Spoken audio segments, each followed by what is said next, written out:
them, first of all. So to all the families, Samantha and Afif, thank you. So when I tried to think of a few words to put together about Samantha and Afif, it was actually a little bit difficult. You know, they've had kind of a whirlwind romance. They had this very non-traditional marriage, so it wasn't very cookie cutter. Had to kind of think outside the box. And I came across this quote that said, when you realize you want to spend the rest of your life with someone, you want the rest of your life to start as soon as possible. And I thought that was a great synopsis of Samantha and Afif's love. They first met when they were actually interviewing for residency programs. And there, at least from Samantha's perspective, there was definitely a spark. They showed up for their first day of residency, and there was like love's first blush. Don't cry. Okay. Don't cry. And then they went on their first 8-hour canoe ride. And there was friendship and a sunburn. As the weeks and months went by, there was definitely mutual respect, but also nauseating affection. Hi. Hi.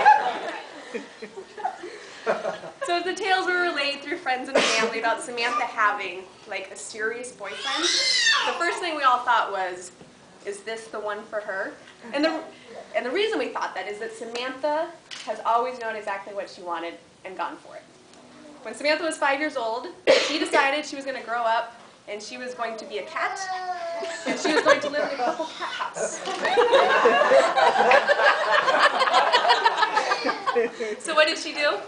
She practiced purring, crawling, and like designing the most perfect cat house in the world. And then around 9 years old, the cat thing went by the wayside, and Samantha decided she wanted to be a doctor.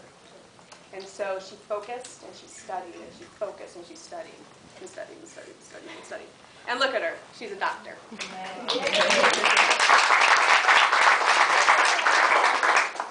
Then Mom and Dad moved to Caribou, a little different environment. Samantha decided she wanted to learn how to race cross-country skiing, which for most of us is kind of weird.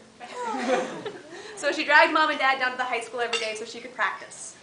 And she saved all her French fry money and her babysitting money so she could buy like all the fancy gear, and she was awesome. She was like a super skier. And then when she was 27, she fell in love with Afif, and she knew that that was the man she wanted to marry. The first time I met Afif was literally moments after Samantha had driven his car for the first time. And hijinks had ensued.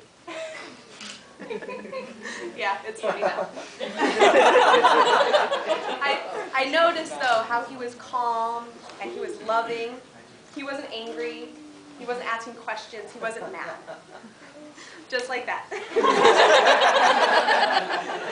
We'll leave it at that, right? So as I watched them interact, all I could think of was on the first meeting was, holy crap, I better like this guy because they are smitten with each other.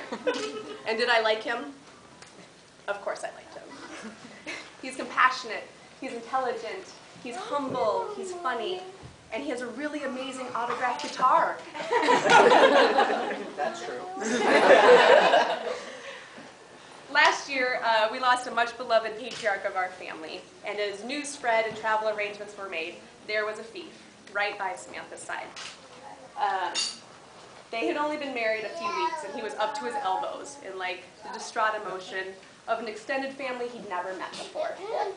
And it was there, watching them, like he was a distraction for us. He was a warm hug for us. He was a pillar for us. And it was then, watching them, that I first saw the maturity and affection that they showed for each other.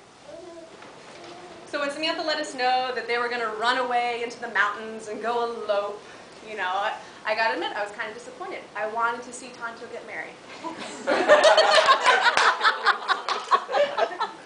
But then I thought about it a little more, and I thought, of course, they want something comfortable. They want something intimate to share this new bond together.